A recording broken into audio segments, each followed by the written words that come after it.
Halo semuanya, kembali bersama saya Dr. Yesin Lai, mewakili teman-teman dari Pedaweri Cabang Banten. Pedaweri adalah organisasi profesi seminat di bawah naungan Ikatan Dokter Indonesia. Beberapa saat yang lalu saya menerima artikel yang dibagikan melalui WhatsApp group mengenai suatu tulisan. Di artikel itu disebutkan bahwa penggunaan royal jelly dan suatu tanaman bernama Echinacea yang digunakan terus-menerus bisa menyebabkan efek negatif khususnya dalam menghadapi virus corona ini, karena bisa menimbulkan peningkatan sistem kekebalan tubuh secara berlebihan sehingga menimbulkan suatu komplikasi yang kita sebut sebagai cytokine storm. Kenapa ada istilah novel coronavirus? Istilah novel di dunia kedokteran sebenarnya mengacu kepada kata baru. Jadi artinya ini adalah virus corona tipe baru. Karena ini adalah virus tipe baru, kita belum banyak mengetahui karakteristiknya. Kita mendapatkan informasi itu berdasarkan kejadian yang terjadi di negara lain, dan Badan Kesehatan Dunia yaitu WHO merilis beberapa laporan kejadian virus ini yang terjadi di beberapa negara yang lain. Dari situ kita belajar tentang karakter dari virus ini sendiri. Karena ini adalah virus yang baru, maka sampai sekarang belum ada vaksinasi yang bisa untuk menangkalnya. Di beberapa negara seperti Amerika telah dikembangkan vaksin, tapi masih taraf uji coba, dilakukan pada sebagian kecil sampel manusia, dan kita akan melihat hasilnya dalam beberapa bulan ke depan. Paling cepat diperkirakan 1 tahun dari sekarang baru vaksinasi ini siap digunakan.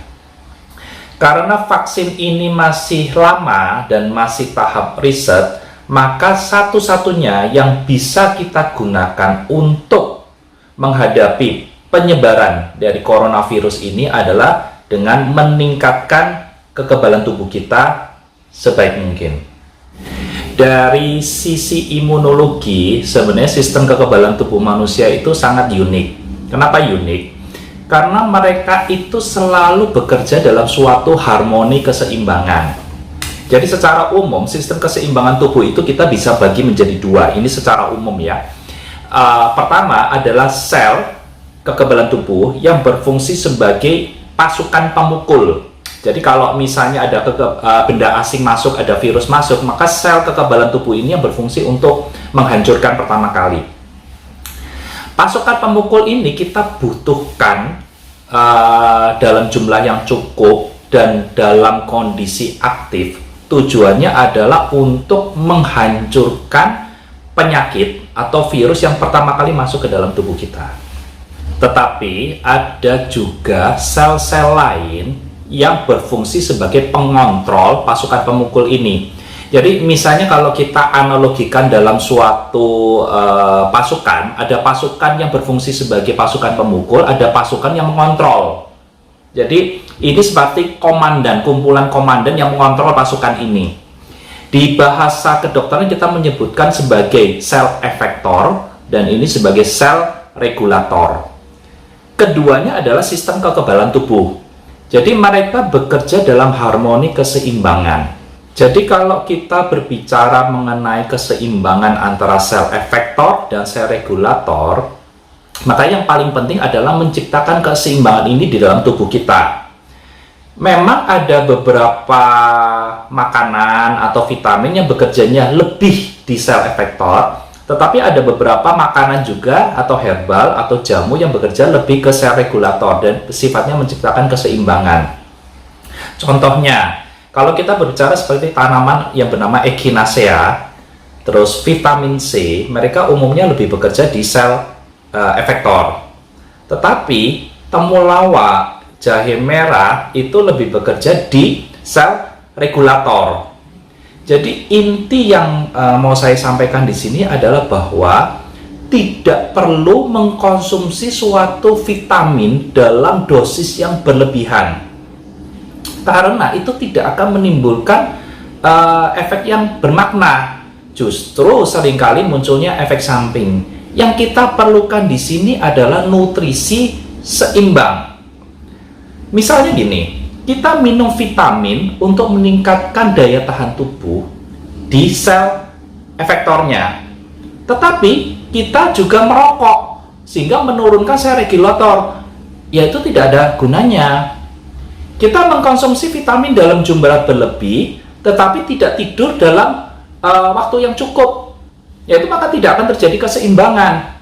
Sistem keseimbangan tubuh selalu bekerja dengan baik dalam suatu harmoni keseimbangan, di mana ada sel pemukul, ada sel pengontrol, dan mereka selalu bekerja secara seimbang.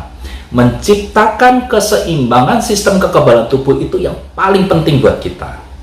Seiring bertambahnya usia dan gaya hidup, kedua sel ini sering menjadi tidak seimbang, sehingga muncul penurunan sistem kekebalan tubuh yang berimplikasi pada munculnya penyakit, termasuk penyakit kronis. Ada suatu metode di mana kita bisa meningkatkan sistem kekebalan tubuh kita secara seimbang atau secara harmoni. Hal ini sudah saya bahas pada video kami sebelumnya, yaitu mengenai jemur matahari. Ada sedikit cerita menarik sehubungan dengan jemur matahari ini. Beberapa puluh tahun yang lalu, salah satu penyakit di dunia yang cukup menakutkan dan menimbulkan kematian yang cukup tinggi adalah penyakit tuberkulosis. Saat itu belum ditemukan antibiotik atau obat-obat untuk pengobatan tuberkulosis. Nah, bagaimana cara para dokter di waktu itu mengobati penyakit-penyakit tuberkulosis? Didirikanlah suatu tempat yang bernama sanatorium. Sanatorium adalah suatu rumah sakit, tetapi ditujukan untuk pasien penyakit kronis, khususnya penyakit tuberkulosis. Jadi pasien-pasien dengan tuberkulosis dikumpulkan di tempat ini, dan setiap hari mereka dijemur matahari. Dan selama proses penyembuhannya, mereka juga diberikan nutrisi yang baik, makanan bergizi, dan ternyata pasien-pasien ini mengalami kesembuhan, walaupun saat itu belum ditemukan antibiotik yang bisa untuk mengobati penyakit tuberkulosis. Jadi kembali lagi, kalau kita menghadapi suatu penyakit atau virus yang baru seperti COVID-19 ini, maka konsep pengobatan dengan meningkatkan sistem kekebalan tubuh melalui berjemur dan makanan bergizi adalah pengobatan yang bisa memberikan manfaat berarti buat kita. Jadi untuk mencapai ke suatu keseimbangan sistem kekebalan tubuh, maka jemur matahari dan makan makanan bergizi adalah suatu metode yang sangat dianjurkan. Tidak perlu memborong jahe merah di pasaran, tidak perlu memborong temulawak di pasaran, vitamin-vitamin kita borong semua. Karena alam sudah menyediakan suatu metode yang sangat berguna buat kehidupan manusia. Ada beberapa hal penting yang ingin kami bagikan sehubungan dengan sistem kekebalan tubuh ini, kaitannya bagaimana kita menghadapi mewabahnya virus corona. Yang pertama, sistem kekebalan tubuh menjaga kita supaya tidak sakit, atau menjaga supaya seseorang itu tidak jatuh ke dalam komplikasi lebih lanjut. Jadi sistem kekebalan tubuh itu bisa berfungsi untuk mencegah supaya seseorang yang sakit cepat pulih kembali. Tetapi yang paling penting dari semuanya adalah bagaimana kita mencegah atau menjaga supaya seseorang itu tidak terpapar dari virus ini, terutama orang-orang yang memiliki risiko tinggi seperti lansia atau seseorang dengan penyakit kronis seperti diabetes, obesitas, maupun gizi buruk. Sehingga anjuran yang paling penting adalah pertama, jaga jarak. Kedua, hindari keramaian. Dan yang ketiga, sedapat mungkin tinggal di dalam rumah. Karena mencegah kita terpapar itu bisa membantu kita untuk mengurangi persebaran virus ini, terutama ke kalangan risiko tinggi. Yang kedua, cuci tanganlah sesering mungkin, terutama menggunakan sabun di bawah air yang mengalir. Cuci tangan sesering mungkin akan mencegah virus menempel ke tangan dan masuk ke dalam tubuh kita saat kita mengusap daerah wajah. Dan baru yang terakhir, jagalah sistem kekebalan tubuh kita dengan menjaga keseimbangan dalam pola hidup dan pola makan. Berolahragalah secara teratur, berjemurlah matahari dalam jumlah yang cukup, istirahatlah dalam jumlah yang cukup. Semua itu akan menciptakan keseimbangan harmoni dalam sistem keseimbangan tubuh kita. Dan pada kesempatan kali ini kami kembali mengajak partisipasi dari seluruh masyarakat untuk bersama-sama kita mengatasi persebaran virus corona ini. Karena untuk mengatasi masalah persebaran virus bukan hanya tanggung jawab pemerintah atau tenaga medis saja, dan itu menjadi tanggung jawab kita seluruh lapisan masyarakat. Bagaimana kita mencegah penularan antara orang ke orang sehingga persebaran virus ini bisa kita batasi.